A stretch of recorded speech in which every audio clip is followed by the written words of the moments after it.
This is a story about how thoughtful people are on the canals, how helpful they are. They're just lovely people.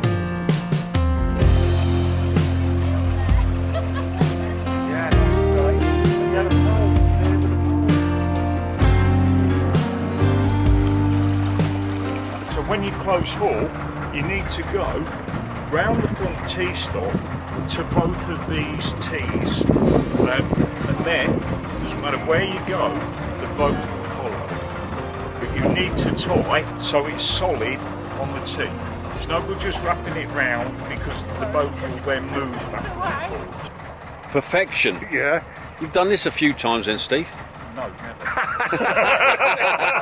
Just talk a good game. I've watched YouTube.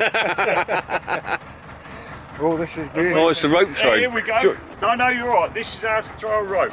If you do 4, like that, 1, 2, 3, 4, and then if you settle. I learned that on my helmsman's course. Yeah, that's funny. So did I. He's got it, look. And you'll be able to throw it further. But nobody tells everybody, do they? No, you're right. We all go on that helmsman course, but nobody shares the information.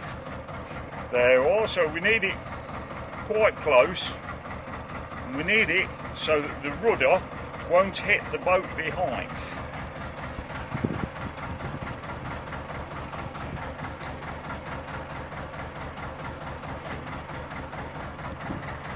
And we'll do it just like we all learn on the helmsman's course. So it's twice round, 3 times round, through there, over there.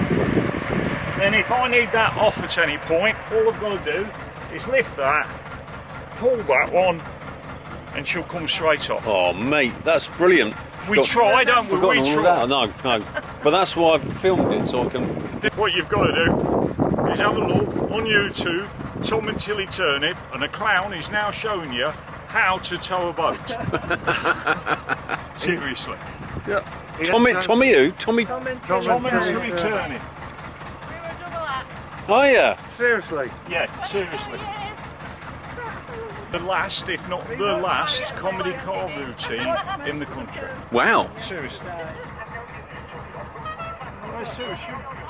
Go there. I am. Doesn't make you famous. Well, it makes you very interesting to talk to. If it's you a bit of... Yeah.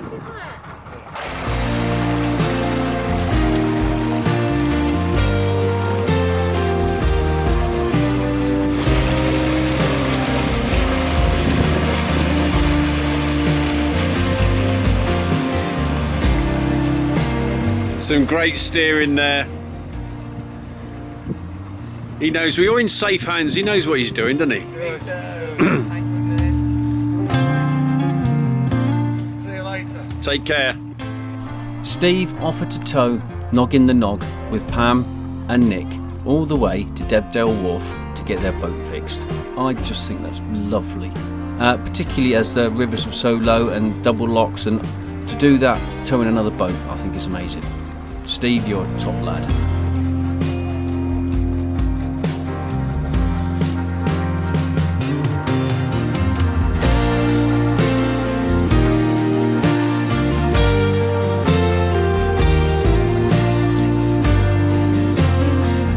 Bumblebee Lock 29. It's proper had me pants down. Come into the lock, close those lock gates. When I wanted to close them, they would open again. Closed one, it was just a nightmare. And now the pound in front of us is low, so I'm going up to the next lock to open the gates.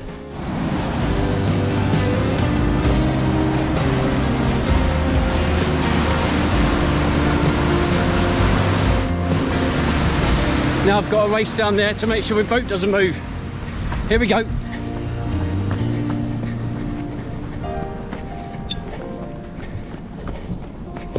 It's about water control. I've been running up and down this pound 4 times, just allowing a little bit of water at a time to come through. So I've got just enough water to ease into the next lock.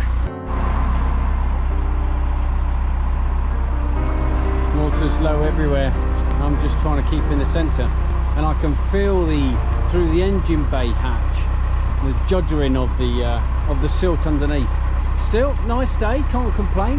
Not too hot, certainly not too cold, but it's not Goldilocks. I'm not sure whether they're admiring my boat or scowling at me now of trying to keep the boat steady as that lock's being emptied, and it's windy up here and it's already messing about. Bit of reversing needed.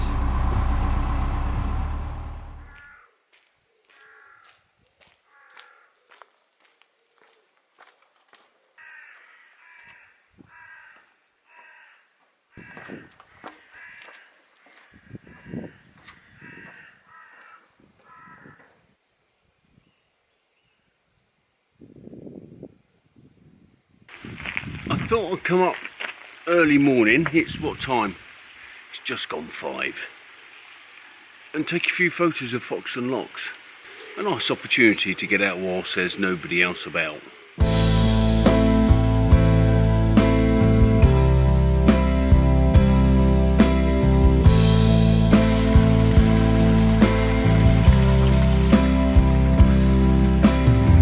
Foxton Locks is known as a staircase lock. But to get up there, set of staircases, you know, like a staircase, except there's water in between each one instead of a bit of wood, as you would walk up a set of stairs. I'm here because Foxton Locks is a distributor for Barrowshire engines, and I need a service pack for my 50-hour service, which I've almost done.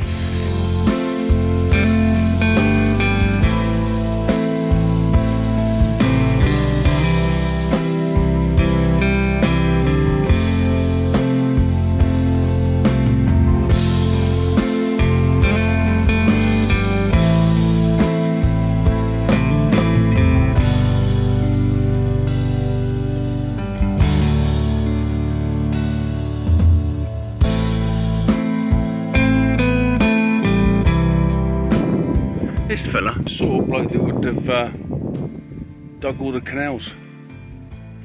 A hard-working, hardy bloke. A navvy, they would have called him. I wonder if he's the average size of chap, or whether he was tall, or whether he was small for his size. I kind of think in those days he would have been average size. I'm average size today. Slim Jim. Unlike me. I mean, he's done a proper hard day's work, proper hard. I can remember digging trenches, slit trenches for war fighting and stuff. Hard work, and he's digging a ruddy great canal.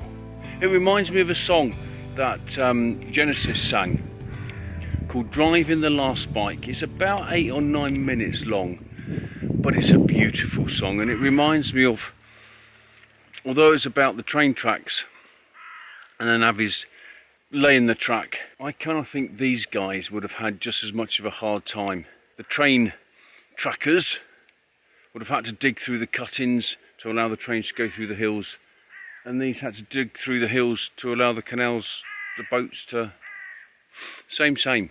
Beautiful song. Give it a listen. I think it's on the tube.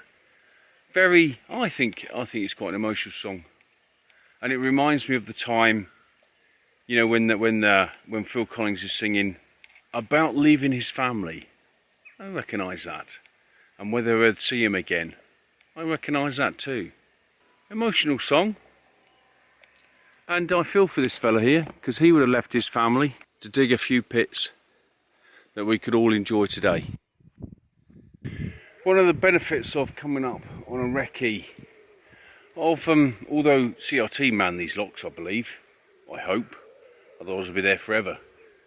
But there's 2 water points at the top of the lock. So I'm not going to flap and try and queue at the bottom for water, because that area down there is quite busy with boats moored up for 24-hour or 48-hour mooring up down the bottom of the locks.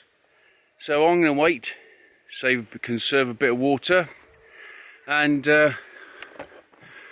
water point up here.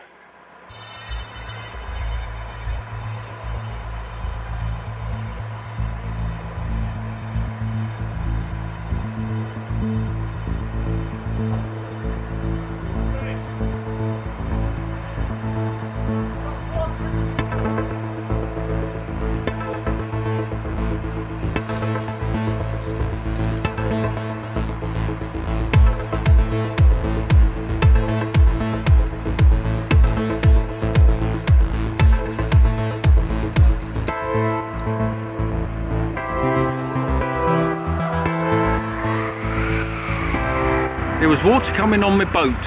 Not sure why that is, however, now it's not.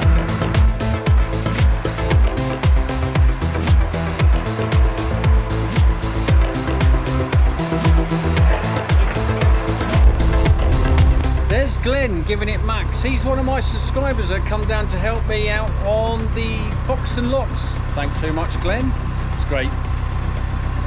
This has been a fantastic experience. Lots of people watching.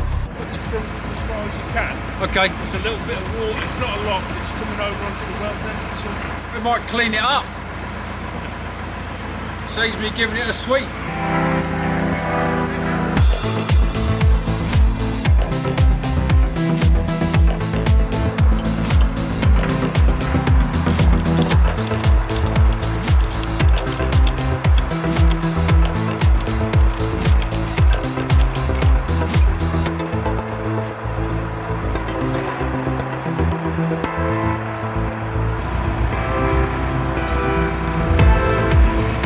I've got two young lads closing the gates. Doing a good job.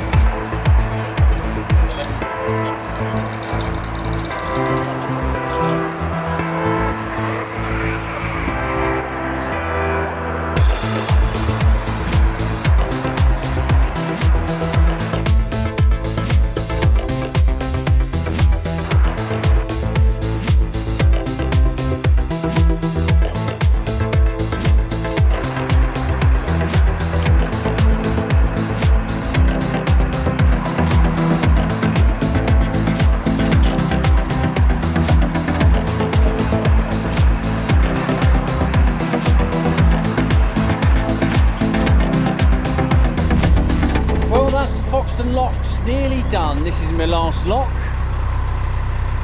Lockkeeper's cottage, and to be fair, it hasn't been too bad. Glenn's done all the work, I've just sat on the boat, and it's not the drama that I thought it might have been. It's been well handled by CRT. I've had some helpers doing the lock gates, opening those things. Glenn's been on the paddle, and essentially it's been painless. So great experience, and I'll do it again, although not until next year when I come back, perhaps in a bit. Done a good job. We've been quite swift actually. Thank you. Thanks a lot.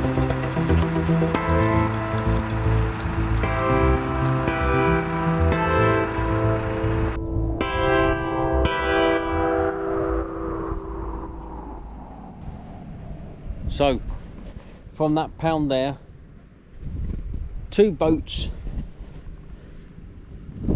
will be drawn, will be placed on a plinthy type thing, I assume with water in it, and then it'll be dragged up the top with some steamy, engine-y, big wheelie type thing. Anyway, what it was a great bit of engineering. Brilliant. As per usual. Very good, very good. And then we're on our way up to see some icy type of boats. This is the Gordon Thomas ice boat. Basically 12 horses will be running at the gallop as fast as their little legs could carry them, with 15 blokes on the side of this boat, rocking it upside, rocking it in left, right, and smashing through the ice. And after 15 minutes, a whistle will blow, and then everybody will stop and have a rest. Or at least the horses would need a rest after pulling that through the ice, wouldn't they? Nothing was easy then, not even for the horses. There's a rudder.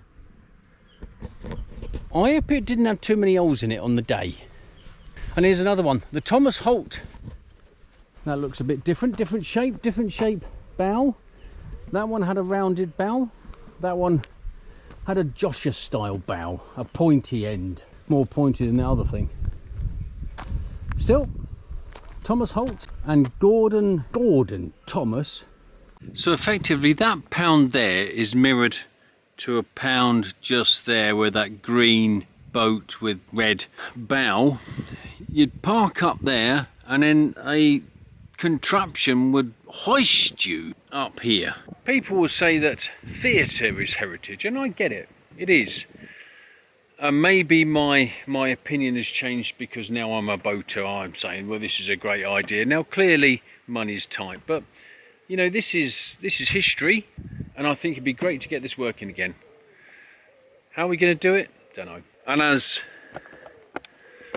this government have allowed a lot of money into trying to keep the country going during COVID, to ask them for a few extra million for a boat lift. And then I'm sure we've got the skills to make that work again, haven't we? I'm sure a boat lift isn't beyond the realms of today's science. I'm taking a trip to Market Harborough because I need an oil can, from oil, but to put oil in for when I service the engine. That and a funnel. And I'm going to walk around Market Harborough, see what's going on. Now, I did a bit of research on Market Harborough. It was, apparently, in 2018, one of the top 10 places to live in the Midlands. So I'm going to have a look, see how good it is. It's infamous or famous for the centre of gravity for fox hunting in 1856. Not sure it is now. But let's have a look to see if it's still in top 10. Leafy suburbs. Has a prison. A pub called the Coach and Horses. Looks quite a nice pub actually. A post box. A bridal shop. A house made of, well, the roof's made of straw that the 3 little pigs lived in, and the wolf blew down. Very manicured garden, very nice. A place where you come to end your life and educate yourself.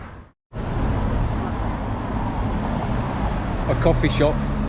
It's also got a shop that I want to find an oil container to put oil in. Got the last one, Bobby Dazzler.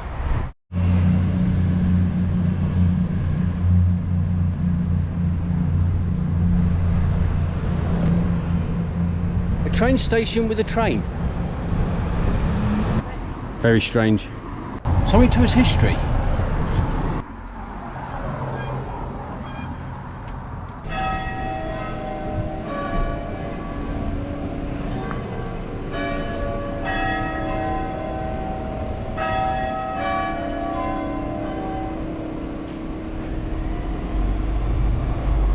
That was an old grammar school.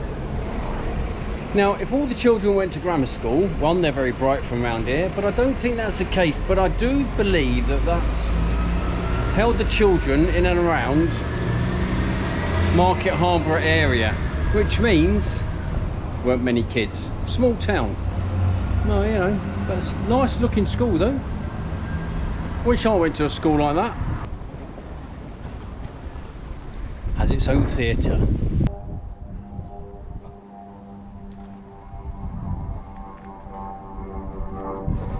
This is the end of the Market Harborough arm of the Grand Union Canal. Stand out the wind. And looks very picturesque. And to be honest, Market Harborough, it's got all the shops you require, from mountain warehouse to boutique type shops. It's got a Sainsbury's, a Tesco Express, it's got Waitrose, Aldi, down the road slightly, small co-op, so it's got all the foodie type shops you need. And more. And it is very green leafed Middle England. I would suggest one of the top 10 places to live in the Midlands.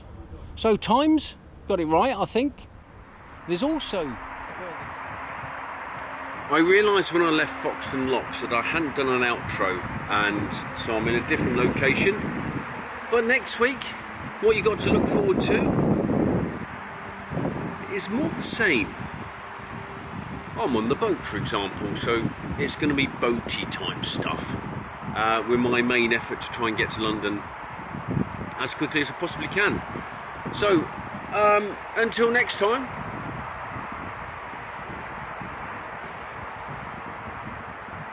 thanks for watching, thanks for liking, thanks for subscribing, and next week more the same.